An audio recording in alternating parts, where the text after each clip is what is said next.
La agencia de noticias uruguayas, a través de su productora María Elena Echever, como productora de la agencia de noticias uruguayas, y Washington Pérez como director, nos encontramos aquí en el Ateneo de Montevideo. Realmente para nosotros es un gran orgullo realizar estos eventos, estos acontecimientos sociales, artísticos y culturales en lo que es nuestra trayectoria, que en este año gratamente cumplimos 25 años de actividad. Y bueno, dentro de todo esto que traemos en lo que son estos reportajes en vivo, desde aquí, como decíamos, en esta sala, hoy tenemos la compañía de nuestra amiga María Teresa Palomo. Buenas tardes, María Teresa. Muy buenas tardes y como siempre un gusto estar con todos ustedes, con todos los amigos aquí de la fonoplatea, de la videoplatea, y además con todos los miles que sabemos que nos están viendo en todo el mundo, ¿verdad? Vamos a decir una cosa porque María Teresa siempre nos deja una puertita y esta puertita que me deja ahora, le vamos a decir a María Teresa y a todos nuestros amigos que hoy tuvimos realmente una gran alegría, porque desde otros lugares y de otros países nos ven y además auspiciamos sus eventos. Y hoy tuvimos una pequeña iniciación de una charla con una empresa importante que está por realizar una película en un país. Y desde allí se comunicaron con nosotros para hacer de nexo aquí en Uruguay, para que esa película se pueda emitir aquí. Así que es un orgullo tener esos contactos, como tú decís, que tienen que ver mucho con mucho trabajo. Muy importante, muy importante. Que tienen que ver además con lo que está relacionado con el arte, con la cultura, y que tiene que ver con esa comunicación que hoy en día están trascendiendo. Pero vamos a hablar de una comunicación importante que vas a traer. Muy importante. Vamos a hablar de algo que tiene realmente también años de existencia, como es lo afrodescendiente. Exactamente. O sea, nosotros todo el mes de julio, por leyes nacionales, incluso algunas internacionales, se está declarado el mes de la afrodescendencia. Y dentro de un diseño mundial de los afrodescendientes que terminan en el 2024. Entonces, el Uruguay está, digamos, culminado de alguna manera para hacer actividades y para hacer cosas como muy bien lo está haciendo toda la colectividad afro. Y si bien ustedes saben muy bien que yo más que nada lucho por nuestros ascendientes indígenas y todo lo que tiene que ver con nuestras culturas tradicionales y criollas, nunca podemos dejar de lado al afro, porque también el mundo afro, la colectividad afro-uruguaya, forma parte de nuestro territorio, de nuestro génesis, de nuestra vida nacional. Formaron parte desde el primer momento esos pueblos que vinieron, muchos de ellos a sustituir de alguna manera al indígena, al trabajo indígena en América, porque no eran suficientes, porque no eran suficientemente fuertes. Entonces fueron obligados a venir, obligados de una manera espantosa, esos esclavos que venían desde África. Por eso muchas veces, y hay incluso estudios antropológicos que lo dicen actualmente, todos somos de África, porque aparentemente los pueblos más antiguos son los pueblos de África. Están ligados, pero además también en eso que tú decías, creo que es muy interesante, también no aclarar, sino aportar a que esos primeros afrodescendientes estaban aquí cuando ni siquiera estaba el país todavía.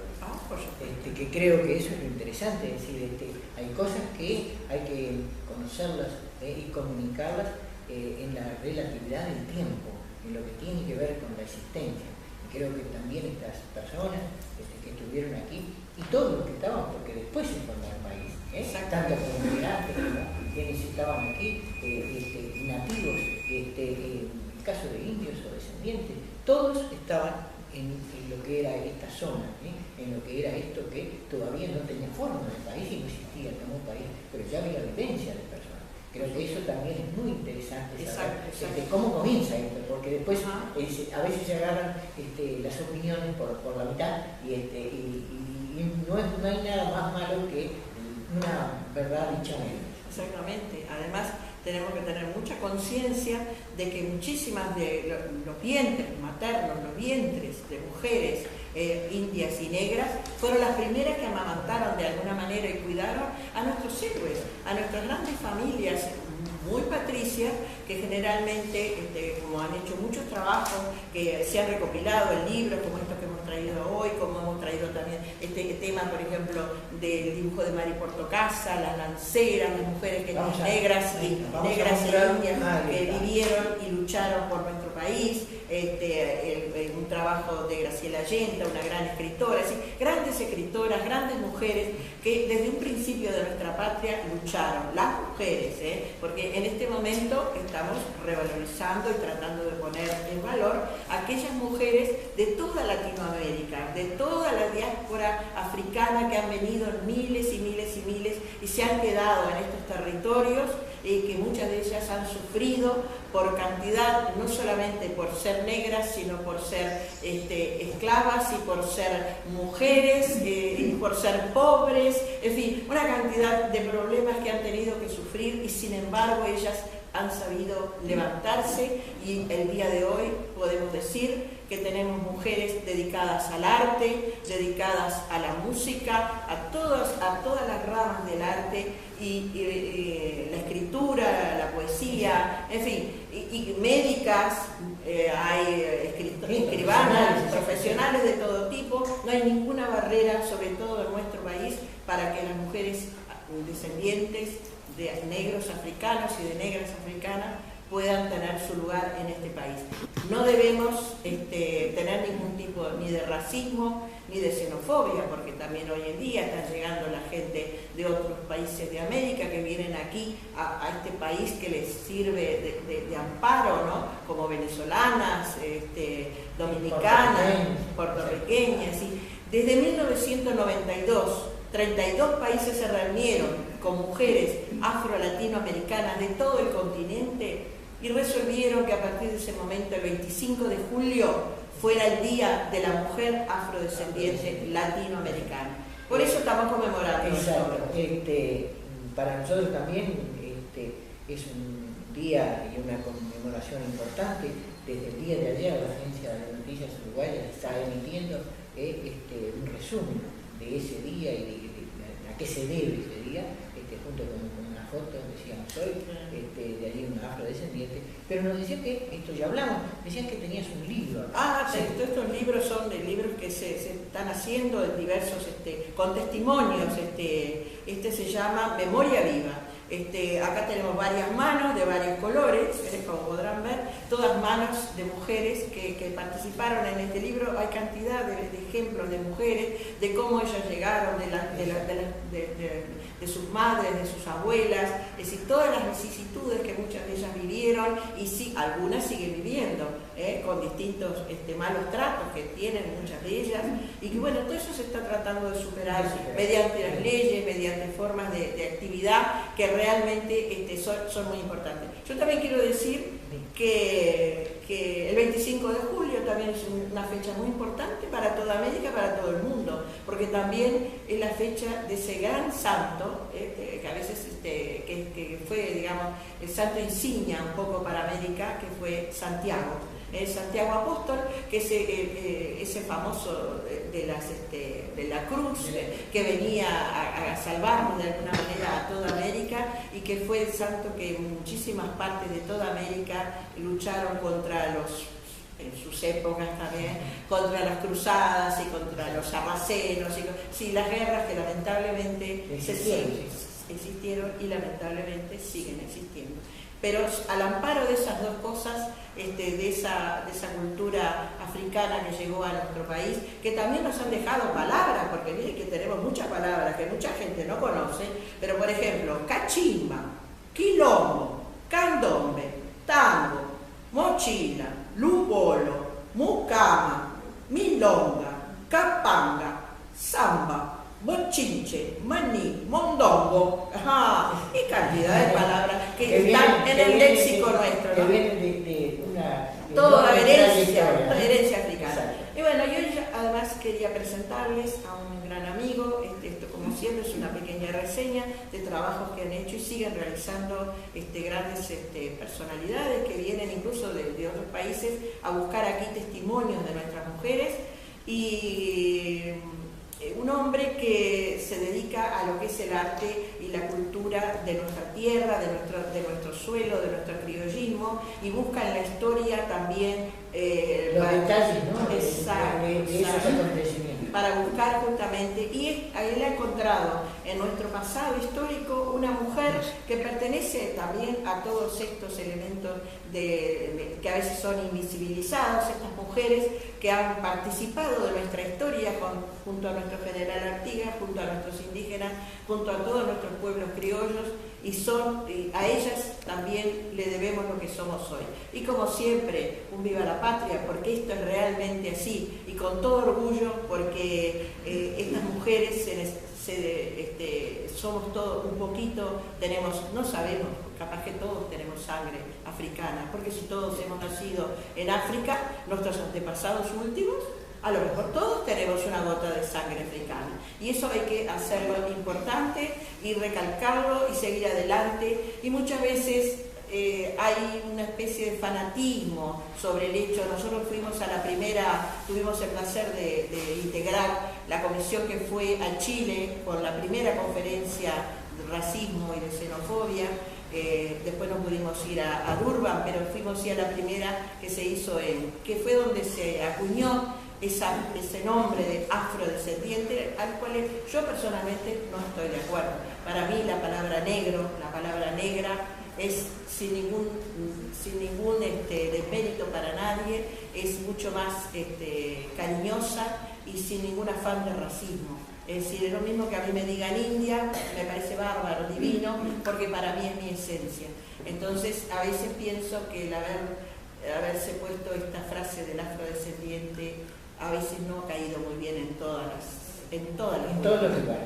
Pero también tenemos ahora ahí está una invitación. ¿Cómo no? A don Néstor Barbosa, que ha hecho un trabajo maravilloso con este tema, La Negra Pancha, que invitamos a todos. Vamos a mostrarlo acá. Vamos a pedir un fuerte aplauso a nuestra amiga. En compañía justamente de Néstor Barbosa. Muchas gracias. Que le decimos al amigo que se acerque acá junto a nosotros, así nosotros continuamos con lo que es este reportaje. Y como decíamos, vamos a mostrar un poquito lo que es este libro, está bien ahí, para que nuestra productora lo pueda tener. Y bueno, y entonces sí, continuar con lo que es este reportaje en el día de hoy. Bueno, Néstor, muchas gracias por estar con nosotros, es un placer. Y bueno, vamos a hablar un poquito del inicio de este libro, cómo se ocurre empezar a escribir. Bueno, La Negra Pancha, una negra, a mí me gusta la palabra negra, si fuera negro me gustaría que sea negro. La Negra Pancha fue una heroína de nuestra emancipación. Murió en Casupá, mi pueblo, con 123 años. Qué divino. Perdón, vamos a hacer una pequeña acotación de que a nuestro amigo se le conoce justamente porque es de esta localidad como el Casupeño. Sí, ese es el nombre artístico. Yo más bien soy un modesto cantautor. Y he escrito tengo algunos concursos de cuentos cortos, ¿no? Pero escritor no soy. Ahora, cuando surgió el libro. Sí, surgió el libro porque cuando La Negra Pancha murió en Casupá, 101 años después de la batalla de la Piedra, con 123 años, y acá tengo para quien quiera ver las partidas de función que se encontraron después de mucho buscar en la ciudad de Tala y en Florida. Y está sepultada en un lugar que no sabemos dónde, en el cementerio de Tala. Fue enterrada pobre de solemnidad. Era un término que se empleaba en aquellos tiempos cuando no eran velados ni nada, ¿no? Bueno, y la negra Pancha, sus últimos años estuvo en la estancia de un tío abuelo mío, en la costa de Chamizo, departamento de Florida. Y mi padre tenía 8 años y andaba atrás de ella para todos lados. Y Y con esa edad se le escapó un día, digo se le escapó porque la estancia esa a Casupá queda 9 kilómetros, se fue de a pie y cuando llegó murió, quedó muerta, ¿no? Entonces yo digo, creo que sobran los dedos de las manos para contar nuestras heroínas de la emancipación de aquella patria vieja, porque no hay casi mujeres, ¿no? Entonces, la Negra Pancha estuvo en la batalla de las piedras, ¿no? Y acá yo traje, aparte de las partidas de función, en el año 13 le pusimos una placa, una piedra mora grande que pesa 2 o 3 toneladas, y ahí se le incrustó una placa de mármol donde habla de la Negra Pancha, en homenaje a la Negra Pancha. Pero aparte de eso fue en la manguera de los Artigas, que está cerquita de Casupá, porque Casupá es la tierra de los Artigas, ahí estaba la estancia de los Artigas. Y hay un camino vecinal, que antes le llamaban Camino Real, que se va a llamar la Negra Pancha, ¿no? Bueno, justamente en homenaje realmente un gran acontecimiento. Sí. Bueno, yo escribí este libro no para lucirme con mi escritura, sí, sino para rescatar a este personaje. Y yo, cuando lo presenté el libro, que lo he presentado en varios lados, he dicho que es una madeja que tiene una puntita de 1 centímetro. Yo lo llevé a 2 centímetros. Me tiene que ayudar todos a que este personaje sea real, porque fue real, ¿no? Y acá dice, el 29 de mayo de 1912 a la 1 de la tarde, falleció en Casupá doña Francisca Pila Negra Pancha, a la edad de 123 años. Así consta en su certificado de función. Mi padre, Radamés Barbosa, contaba en ese entonces 8 años de edad, y fue él quien guardó en su memoria las historias que ella le contaba. En su comentario decía que había estado en la batalla de las Piedras en 1811 junto a José Artigas y el ejército patriota.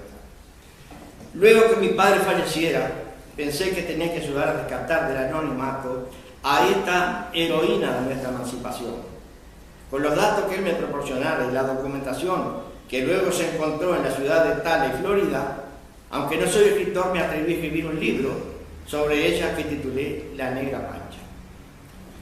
Bueno, y acá dice que en una de sus páginas yo hice una petición para que a una calle de Casupá se le pusiera la Negra Pancha, pero no. Yo hablé con el intendente de Florida, que es el actual intendente ahora, Carlos Enciso, y él me dijo que no tenía injerencia en el nomenclator de las calles de los pueblos de la ciudad de Florida, pero sí tenía en las calles o en los caminos.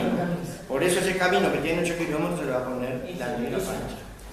Bueno, si te quiere, leo un fragmento. Un fragmento allí y así hacemos el cierre. Bueno, estoy eliminando medio libro, pero acá le voy a leer el final de la Negra Pancha, cuando ella estuvo en la estancia esa, que yo lo titulé ficticiamente El puesto nuevo del chamizo. Y a mi padre le decía el Maragato, ella no. Mi padre no sabe por qué, pero él se imaginaba que era por un cuerpo de caballería que había en aquellos tiempos, que se fue guerreando Brasil adentro con los montoneros que había en Brasil. Bueno, no porque fuera San José. Sí. El casco del puesto nuevo del chamizo, última morada de la Negra Pancha, estaba en una lomada a muy pocas cuadras del cristalino y correntoso arroyo Chamizo, que le daba nombre al establecimiento. Se componía de 3 cuerpos rectos unidos entre sí en forma de C, con la abertura hacia el este por dentro. Cada mañana entraban los luminosos rayos del sol. Un aljibe con brocal revestido de azulejo señoreaba en medio del gran patio, que armaban naranjos y jamineros. Galpones, corrales, un baño para ovejas y una manguera de tensos alambres circundaban la población. 2 hileras de altos pinos marginaban el ancho sendero recubierto de balato por donde se salía al camino real que conducía al naciente pueblo y estación de ferrocarril llamado Casupá. Tenía 8 años Casupá en septiembre. La Negra Pancha en ese puesto se encontró con un niño de 8 años que, cual fiel lazarillo, andaba siempre tras sus pasos. Sus historias y leyendas lo atrapaban. La ayudaba en las tareas que, a pesar de su edad, le gustaba y podía realizar: darle de comer a las gallinas, de tarde, juntar sus huevos, encerrar los terneros de las vacas que al otro día se ordeñarían, etc. Este nuevo ambiente complacía plenamente las ideas que sobre la naturaleza siempre la habían acompañado. Y hago un acto acá para decirle que la negra Pancha fue la primera ecologista del Uruguay. Porque mi padre quería agarrar unos pichocitos de tero y la negra le dijo que no. No, acá viene ahora. A ver, te coño. Mire qué majadero Maragato, se zongaba la negra Pancha. Ya le tengo dicho que los pichocitos que están en el entrevolar de piquete no se agarran, no son de su padre, son de su padre, no yo el griterío que metían cuando nos acercábamos. Ellos defienden a sus hijitos muchas veces más que algunos más a los suyos. Mejor esta tardecita nos vamos al arenal del Chamizo, que está aquí cerquita, y juntamos caracoles y cucharitas del agua que con el reflejo del sol forman el arco iris. Va a ver qué lindas que son. Va a ver qué lindas que son. Y a la vuelta juntamos las plumas de ñandú con que se quiere hacer la vinche cacique, de cacique charrúa, como las que usaba el viejo zapicán. Mire Margarita, le voy a contar una historia que me tocó vivir para que aprenda por qué no hay que quitarle los pichoncitos de tero, ni bajar miedo de los árboles, ni destrozar nada de los montes y ríos, porque sí nomás. Cuando era una gurisa, íbamos con otras gurisas de mi edad a un arroyo del sur, en compañía de un franciscano que nos enseñaba el orden de la naturaleza. Y nos decía, Dios puso cada hombre, cada árbol, cada flor, cada animal y todo lo que hay en este mundo en orden, pero solo el hombre desordena. Y es así nomás. Yo lo pude comprobar muchos años después, cuando me vine a Pastos Pagos. Fue una noche de verano que habíamos ido a pasarla pescando con mi finadito Pedro a una laguna muy grande que hay en el Casupá. Y a su modo le fue contando al Maragato, y a su modo haciendo unas pausas mientras chicaba tabaco, que era su costumbre, cuando meditaba o decía algo importante. Le fue contando al Maragato cómo ella le había puesto de sobrenombre, una a una, las vivencias de aquella lejana noche de pesca. Al Maragato le quedó grabada para siempre aquella lección de ecología que le diera la negra Pancha. Y en el mismo orden que ella se lo contara, él me lo contó a mí para que pudiera continuar su mensaje. Y me decía, el sol se iba ocultando tras el monte, los cuervos planeaban a baja altura, recortando su oscura silueta contra el multicolor ocaso, mientras el bullicio de las loras, de regreso a sus nidos instalados en las ramas más altas de los sauces criollos, era lo que predominaba. Acallaron su parloteo y aparecieron en escena cientos de tordos pecho amarillo, cantando todo su repertorio sobre los cimbreantes, juncos y ramas de la ribera. Como se agradecieron de haber vivido un día más. A medida que oscurecía, fueron acallando paulatinamente su canto hasta quedar todo en completo silencio. Unas pocas golondrinas. Tenemos que pedirle a nuestro amigo lo siguiente, que de repente nos pueda. ¿Lo cerrás acá? Ahí Sí, está. Así sí, hacemos después. No, termina. Sí, ahí va. De vez en cuando se dejaba oír el melancólico vío del solitario chigolo que flotara. Los bichitos de luz encendieron sus faroles, llenando de luminarias bajos y laderas. Las ranas saludaron la noche nueva con un intenso probar a coro. Una nutria salió de su cueva en la barranca y sigilosa cruzó nadando hacia las camalotales de la otra orilla, con la cola extendida y el lomo a flor de agua, dejando tras de sí una larga estela en la serena laguna. El cielo se empezó a poblar de titinantes estrellas, un monótono y prolongado cri-cri de grillos terminó de adormecer la noche, solo interrumpida de vez en cuando por el lejano guá de los orcos en sus nocturnas corderías. Búhos y dormilones en zigzag cruzaban el espacio aéreo de un lado al otro en el inmenso silencio de la noche. Y ese fue el orden que el franciscano le llamara orden de la naturaleza, porque había sido cada cosa enorme. Primero, bueno, ahí está, naturaleza. que se venía repitiendo inalterable a través de los tiempos, tal cual la negra Pancha también lo viviera siendo niña en aquel arroyo del sur. Todo fue equilibrado en torno a la laguna. La fauna, sin saberlo o sabiéndolo, se había ido dando tiempo y lugar. Hace muchos años esa historia tía Pancha le había preguntado aquel día al Maragato, muchísimo, pero a pesar del tiempo que ha pasado y de que soy tan vieja, nunca se me olvidó lo aprendido y quisiera que usted sea viejito como yo ahora, se lo haya contado a otro gurí y ese a otro y a otro para que se difunda, porque tenemos que aprender a respetar la tierra en que vivimos.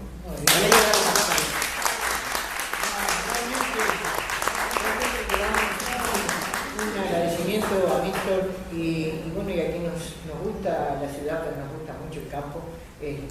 También tenemos con esto anécdotas. Yo me crié en el campo y el lenguaje que yo le puse a la negra Pancha era el lenguaje campesino, porque yo viví en el campo, ¿no? Por eso es que habla y ese lenguaje campesino lo aprendí de mi abuelo, ¿no? Porque algunos tratan de imitar a un paisano y lo ridiculizan porque exageran al paisano, ¿no? Y los paisanos hablaban de una manera, pero no tan pavada, ¿no? Te agradecemos mucho, Néstor, bueno, realmente esta participación y lo que es esta anécdota que además trasciende porque la realidad y la vivencia de esta persona que vivió tantos años y sobre todo en el campo, con gracias, y con esta vivencia, así que reiteramos este aplauso al amigo.